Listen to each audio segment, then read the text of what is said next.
Are your ad campaigns lighting up the dashboard, but not the pipeline? That's bullspend, and marketers are calling it out in Dashboard Confessions. My boss asked for results, so I opened my dashboard for the only positive-sounding metric I had: impressions. Cut the bull spend. See revenue, not just reach. LinkedIn delivers the highest return on ad spend of major ad networks. Advertise on LinkedIn. Spend $250 on your first campaign and get a $250 credit. Go to linkedin.com/campaign. Terms and conditions apply. This episode is brought to you by Redfin. You're listening to a podcast, which means you're probably multitasking. Maybe even scrolling home listings on Redfin, saving homes without expecting to get them. But Redfin isn't just built for endless browsing. It's built to help you find and own a home. With agents who close twice as many deals, when you find the one, you've got a real shot at getting it. Get started at redfin.com. Own the dream.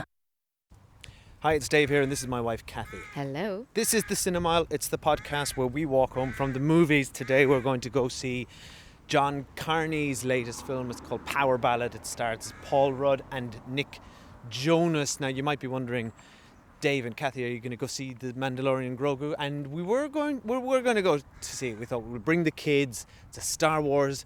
It's aimed at kids. It's got a little cute baby Yoda in it. We're going to go with the whole family, but it's 12 A's and has strong injury detail, according to the BBC. So we can't go with the kids, can't bring and a 6-year-old to that. Ain't going to that for any other reason. And also, as we mentioned a few episodes ago, actually no listeners have messaged us and asked us, are we going? Which is wild, because we get requests all the time for reviews.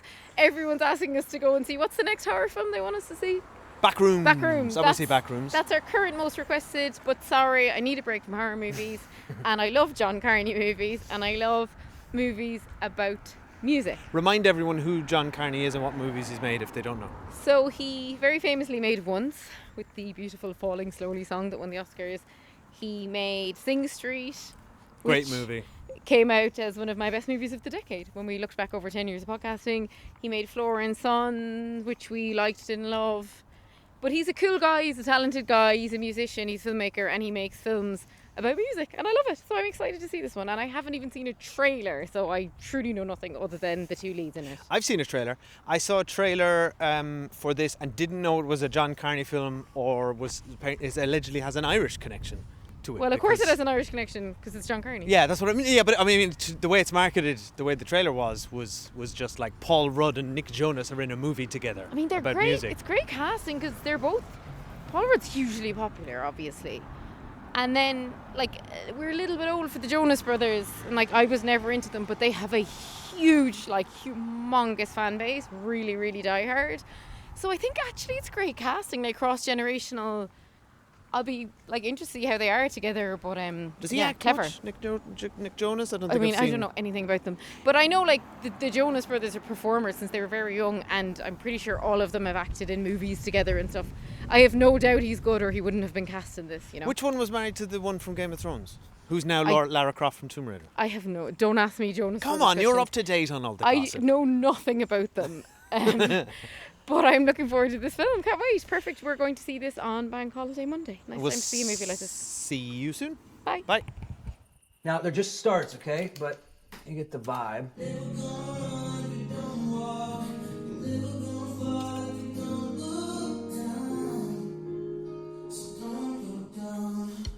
Can I make a suggestion? What do you go never gonna run if you don't walk, never gonna talk, but don't run. Don't look down. I could tell within 2 minutes of meeting you, you're not just some boy band guy. And you are too good for that wedding band. How to write a song without you. Been toying with this one for years. Yeah, I like that. 'Cause every song I ever wrote in my life. This song changed my life.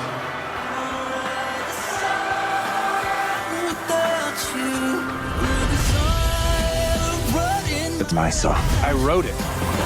Do you think it is easy to turn a song into a hit? Hi, we're back. We have just seen Power Ballad. If it's your first time here at the Cinemile, we won't spoil the movie until we get to Spoiler Street. Kathy, did you enjoy Power Ballad? So Monday afternoon of a bank holiday weekend, absolutely perfect movie to watch. I love movies about songwriting, and this film really features a lot of songwriting, which I loved. Paul Rudd's obviously amazing. The Jonas brother, which one was it again? The Jonas brother. The Jonas brother is really good actor. Nick Jonas? Nick Jonas, very good actor. Obviously, we knew he'd be able to sing. Whether or not you like his style of singing, I don't particularly, but he can do it. Great actor. I always love John Carney movies about the kind of like Dublin musicians, like gigging, busking, all the rest of it. So I always enjoy that setting. I think Paul Rudd is, as always, a great lead. I didn't know the setup for the film, and we won't spoil it here in case other people haven't seen the trailer either. I'd say the trailer we just played probably spoils it. But let's try and play a bit of the trailer that doesn't, because legitimately I didn't know where it was going. Okay. And as somebody who's very into like romantic dramas and like relationship dramas, actually the kind of meet cute and the setup of this, albeit it's friendship not romantic, was genuinely interesting to me. I had a really good time with it. John Carney movies always have a banger song, and this has a banger. How to Write a Song Without You. How to Write a Song Without You. You were supposed to join in. Oh, I was?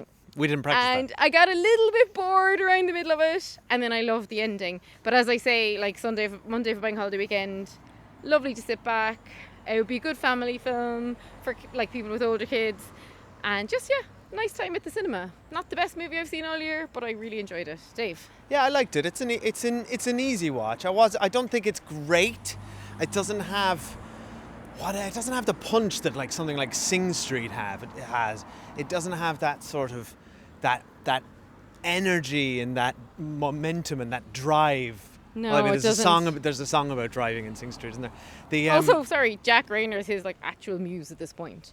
I like Jack Rayner. I like him too. I mean, he's playing a bit of a background role here. But what I liked about the movie, I liked Paul Rudd and Nick Jonas in this. It is a great concept. You don't want to talk about it here. We'll talk about it in Spoiler Street. But I think it's a great idea. And with like you, I really liked the ending. I think John Carney writes just on the right side of schmaltzy. Yeah. But it's earnest. He's very earnest as a filmmaker. There's always good songs in it. Yeah. Like one of the worst things about songs about like music or songwriting is if you don't have a good song in it, then I can't buy into it. But this is a great track. Yeah. But I don't know, I feel like a lot of the comedy doesn't quite land, and we'll talk about it specifically in Spoiler Street, but like I never got a good sense of the Nick Jonas character or what was in his head or his motivations, and I felt it felt a little underwhelming, the whole thing. So it's very slight. It felt like a very nice, easygoing Sunday afternoon movie, which is the time of the Bank Holiday Monday equals Sunday. So it does feel it was a nice, easy time at the cinema, but it's certainly not gonna make a big dent in my memory. No, but I do think like the Jonas Gals will be out in force. I hope. Is that what they call themselves? That's what I'm calling them. Paul Rudd's very bankable. Like, I hope the film does well, because I really love that all his films now are just about music. And I just think that's such a brilliant niche to be in. And I love to go and see them. I'm really glad this one's in the cinema, because the last one, Flora and Son, was on Apple. So much rather watch this in the cinema. And I just think we should go to spoilers on it, because it is like, there's a high concept in here, which I enjoyed. I agree. I like that he's found, he's staying in his what he knows. Yeah. Like music and film, but he's finding new stories all and the time, new characters, while also like staying true to Ireland as well. And there's a lot of, this set in Ireland, there's a lot of Irish characters, a lot of great Irish actors. Yeah. Here, I love to see Irish Bachelor's filmmakers. Walk cast. Yeah. He worked on that, didn't he, years ago? Yeah. I love to see like Irish filmmakers and TV makers, and like just bringing it back to Ireland, and like, helping our film industry as well. Yeah. And like keeping Irish music alive. I even love the way, like, in the background at one point there's like a busker playing Falling Slowly, which was a nice little nod to that. Yeah. I just think it's a very pleasant film. And you know what has made me want to rewatch, actually?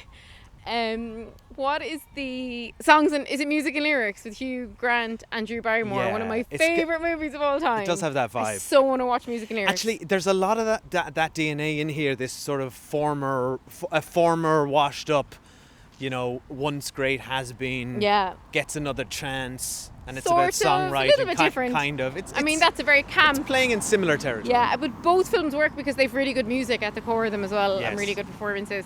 So we'll go to spoilers now. So you may hear a quick ad before we get there. Study and play come together on a Windows 11 PC. And for a limited time, college students get the best of both worlds. Get the Unreal College Deal. Everything you need to study and play with select Windows 11 PCs. Eligible students get a year of Microsoft 365 Premium and a year of Xbox Game Pass Ultimate with a custom color Xbox wireless controller. Learn more at windows.com/student offer. While supplies last. Ends June 30th. Terms at aka.ms/collegepc.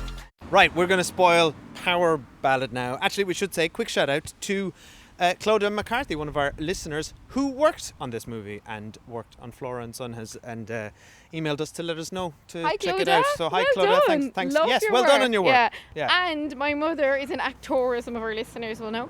And Clodagh had messaged to see if my mom wanted to be in one of the crowd scenes in the O2. She wasn't able to do it. Yes. But those scenes were really fun. And I'm like, if my mom had realised it was Paul Rudd singing, she'd have done anything to get to that crowd scene. But your mom was in Flora and Son. Well, she never made it, but she was an extra. She was an extra, She was there yeah. for the shoot, wasn't she? Yeah. If anyone wants to listen to our Flora and Son review, you can hear Mom tell us in detail what scene she was in and then how she was cut from it. Anyway, on to this film. So the hook, the premise is Strong. that they kind of both bit pissed meet through what I thought was a very good kind of meet cute. I do think this has a lot of DNA of a rom-com. I never thought of it like that, but you are bang on the money. It's because it's a It is. relationship movie. It's a male friendship movie. Exactly, it's with a a meet bromance. cute. You're so right. Like Paul Rudd is like a wedding singer with, he once had great dreams and settled down to be a family man. And we all know musicians and artists who have like a path not taken or something that if they'd done or gone somewhere or played at a particular venue, something might have been different for them. And everyone has it in their lives, the road not taken. And he kind of settled down to be a family man. He's playing in this wedding band. This like young kind of pop star is there. They sing a song together. They end up getting drunk, playing together afterwards. And they kind of do this thing which is explored in the film, which is like co-creation when people are playing together. And they're building on each other's They're work. building on each other's work. And they're actually, I was like, these two would work really well together collaboratively. And this is like, so many writers do this. Like, for example, Lily Allen's just smash album that I absolutely love, West End Girl. She like holed up with songwriters for a few weeks to write it. It's really common. I mean, arguably, like David Harbour is her muse. He's her muse, yeah. He's her Jack Rayner. But anyway, 6 months later, doesn't Nick Jonas bring out the single that is based on, like, fundamentally on the chorus that Paul Rudd wrote. And that was just such a good premise because, like, what happens after that? Yeah. And Nick Jonas doesn't really remember. He kind of was pissed and I think kind of half thinks he wrote it. So it's not Well, I don't totally know. malicious. I don't know if that's true. I don't think the movie ever makes clear He's whether or ambiguous. not he remembers Yeah. it completely. I mean, I think the movie, as it goes on, leans more into he knows it's not his. And when you said and he's earlier you trying to felt justify you it. felt like you didn't know him. Yeah. I don't think that's a flaw of the film. I think that's a strength because Okay. it leaves us for the film being like, what's this guy gonna do? Because a few times he does kind of say to his manager, Should we write that guy Jesus, a we check? should get like. But he also in the spur of the moment told a girlfriend that he'd written it about her, so he probably couldn't really go back on it then. I think he's the kind of guy who just wants it so badly. He wants this. He wants this to be famous again, and he wants the hit. He wants the single. and he wants to says be at the known end- as for substance and not just being like a pretty face. Yeah, exactly. So he can't let go of this. It's his break, and he says at the end, just when he's about. I thought it was good that he didn't do He's the really thing good. where he lets because the movie makes you think he's gonna let everyone know in publicly at the I Madison love. I Square was like Garden. really And I thrilled thought at the end by this film. I thought it was really good. I thought that whole end was excellent. And the way Yeah. that he didn't tell them, and he just said, "This song changed my life." That's good writing. I do think the film wanted to have its cake and eat it, in terms of I really liked the idea. It's very touching, and I found it quite moving, and it did bring me to tears. Oh, at I was the end. bawling. When you find out that Paul Rudd wrote that for his daughter. It's not a love song. It's not a romantic love song. Yeah.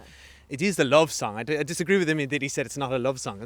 He meant it's a different type of love. It's a parental love. It's not romantic love. But then he comes to all he wanted was validation because nobody was. He was like everyone was gaslighting him. Everyone's like, you didn't write it. And actually, there's a scene in the movie where it comes on and he's in the truck with his wife and daughter. And they start singing it to him. They were horrible in that and moment. I was like, sorry, you deserve that van to crash. I'm being facetious, but like, if your husband or dad is like, why were they mocking him? He's torn up. He's like, I wrote it. He's like, no one believes me. He's no evidence that he wrote the song. But like, if you told me something, right, I'd believe you. So I'm like, okay, but does the character have a history of lying? Because then that would have made more sense. But there's no history in the film to indicate that he's typically a liar and this is out of character. I understood that his wife was angry at him because he's kind of blowing up their lives over this. Yeah. And he's lost his job. Like, I understood her anger, but she could have just said, I believe you, but give up on it because it's going nowhere. But I didn't buy that the daughter and her would be like, come on, sing along, Dad, and taking the piss out of him in the car. Like, it was so cruel. So mean. I love the scene with his daughter when he's singing a song about a woman being a satellite, and she's like, we're not lonely, and we're not pieces of objects floating in space. And he was like, oh, and then she's like, just bring me to my friend's house, and he's like, you don't understand. Like, this is, and I'm sorry, but we've all had men explaining to us either how great their songs are or how funny their jokes are, and when you're explaining, you're losing. No, I think he's a great writer. He's got a deft touch. Yeah. But this end, okay, so this end, so I think that's a lovely ending. It's a lovely idea. And I loved ending. Paul Rudd coming to terms with just being content. He got his validation. He doesn't want anything else. Which was all very funny, by the way, in the hot tub and stuff. And it was I think the movie kind of lost me a bit. It wanted to become proper farce caper, and it didn't really land, and it felt very flat to me. I like that. I didn't like it. But I love this idea. And then he's at this wedding, and then he's saying it doesn't matter who's listening or how many people are listening. You know, a song means something different to everyone, and it's almost like him letting the song go a little bit. It is, because he put art out in the world. You have to accept what people do with it after that. And I think that's kind of beautiful, and I loved how they just, had the couple dancing. There was some lovely touches at the end. That was so lovely. So I think that's a beautiful ending, but I think the film having its cake and then eating it is, but also she found the proof, so he also gets the millions. Sorry, I couldn't, I was livid at him not getting the credit No, for it's this. justice. Of course it's justice. But the end montage is so good because it's him and his friends arrive. They're kind of fallen from grace as a wedding band because of earlier scrap at a wedding. So they're back at what they were like, oh, this shitty venue, we haven't played somewhere this bad in 10 years. Yeah. So the friends are also a little bit on their high horse. Well, you're a wedding band and you're here to make the wedding couple happy. And I think, so there was a lot going on there. Who cares if it's a so-called quote-unquote shitty wedding venue? It's about a couple that are in love. And then that couple deserves their respect as much as a couple getting married in a really fancy hotel. So I think that was a full circle moment for the band.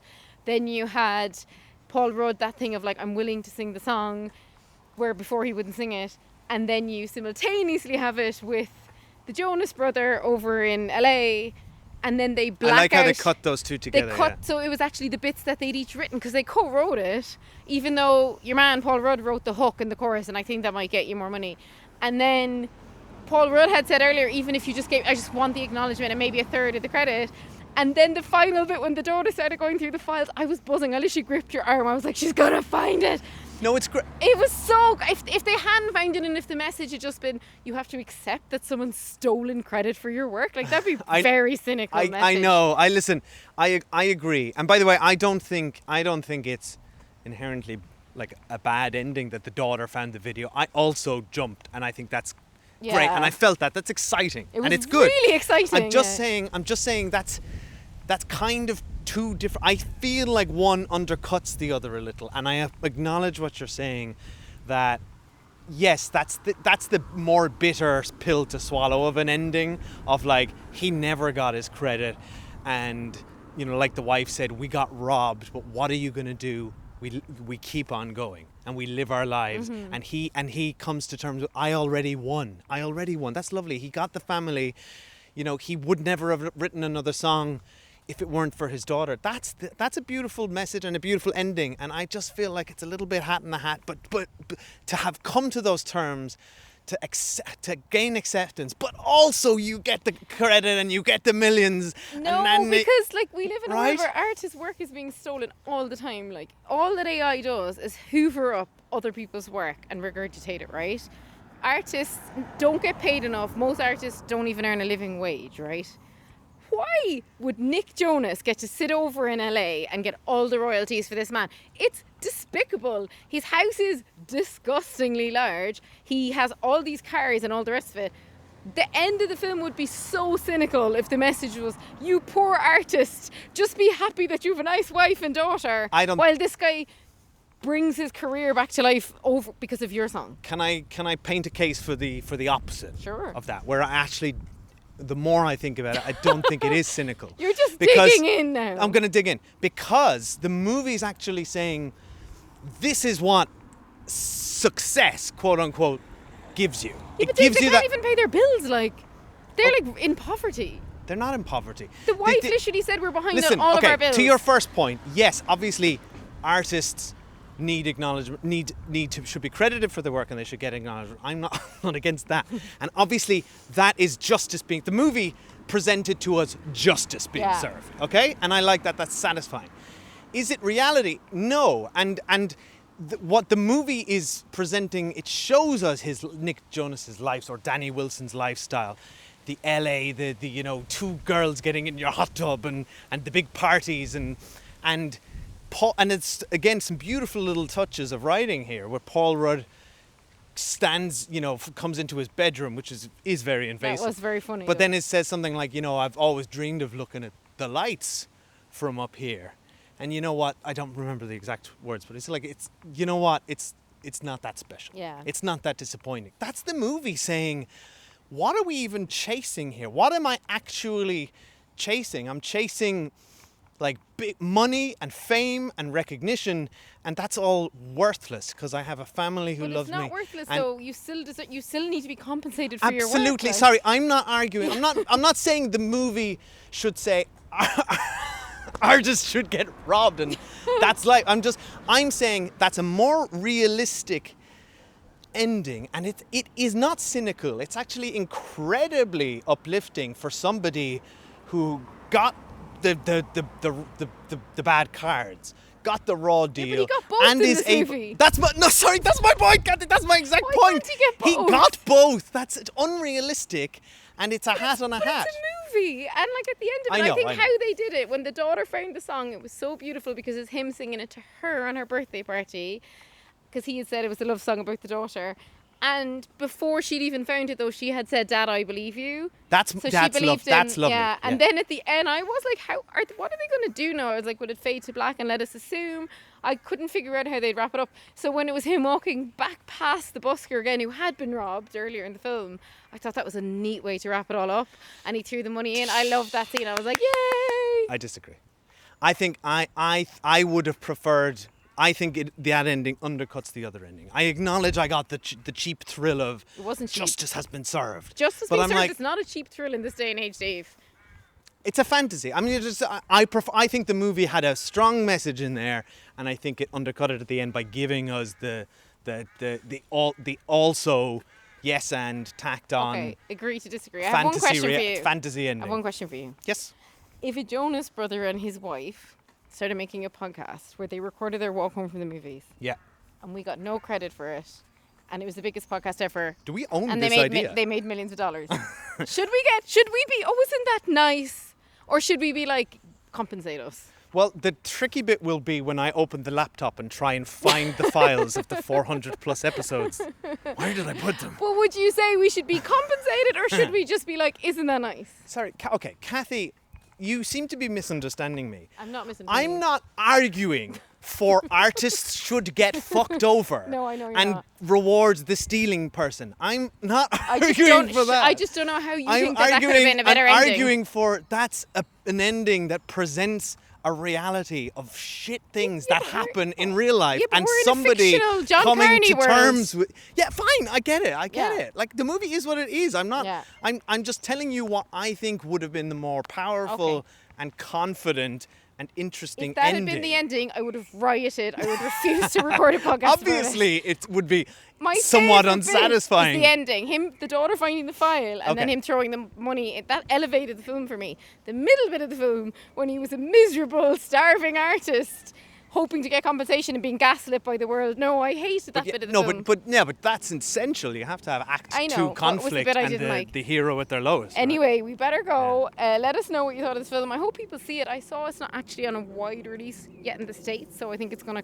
properly maybe be out next week. But actually, we're recording this on a Monday for next Sunday, so there's going to be a 6-day gap between recording and releasing this. Let us know what you think. I hope you liked it. Dave, are you going to sing us the song? I'm not going to sing No? the song. You're welcome to. Well, I already sang it and It's you a didn't great join song. in. I'm not. We'll Kathy. play it at the end here. Kathy, I will know we? you love singing on our podcast. I'm not. I can't do that, and I You won't. have sung on this podcast and I have Under evidence. extreme duress. So we'll play the song at the end here, or 30 seconds of it. Oh, absolutely. We've It's reviewed the it's song. it's a lovely song. It's a beautiful song. Yeah. I wonder. I when- wrote it actually. Did you? I did. But I forgot to save it save it down. I anyway. wonder Yeah. if the release, presuming they're releasing a single of it, it's probably a duet. It's hardly Nick Of Jonas. Paul Rudd and Nick Jonas. It's is hardly it? the Jonas Brothers. I did say I found another thing that slightly bothered me in the film was the I loved the scenes of them in the hotel jamming together. that, yeah. And I could hear that it was the two of them singing for real, just Mm-hmm. with the guitars and playing around. But I find in movies when you've got I always find it jarring when you've got the big on-stage performance, even at the wedding band. Yeah. And it just sounds It's just very canned. Yet it's canned, Yeah. yeah. And I I don't don't know know why they how do you get that. over that, because like that's not how music sounds at a wedding band. I just don't at a wedding. understand Give me why- what it sounds like. Like Nick Jonas can sing, and I presume everyone on stage can play instruments. Why can't we just hear the footage? Like Anne Hathaway did it in Les Mis, and after watching Les Mis, I will never forgive a film for doing this. It's doable. Maybe, and look, I think obviously there are extreme challenges to capturing audio Not and really. that Like complex concert, audio. Every artist in the world makes concert videos. That's right, now. they make live concert They're music.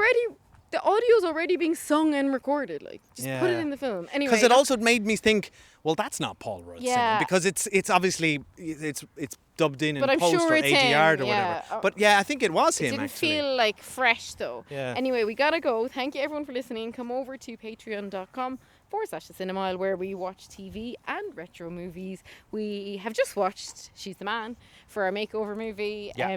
We are watching Widow's Bay and loads of other stuff. And we're going to be talking about that shortly. What else? We just did a spoiler special on Beef. Yeah, we're loads coming up. And come to Instagram or Blue Sky at the Cinemile and say hi. See you there. Bye. Bye. And if you've been involved in making a movie like Clodagh McCarthy has, let us know. We'd Let love us to chat know. to you. Yeah, bye. We always find it interesting. Bye.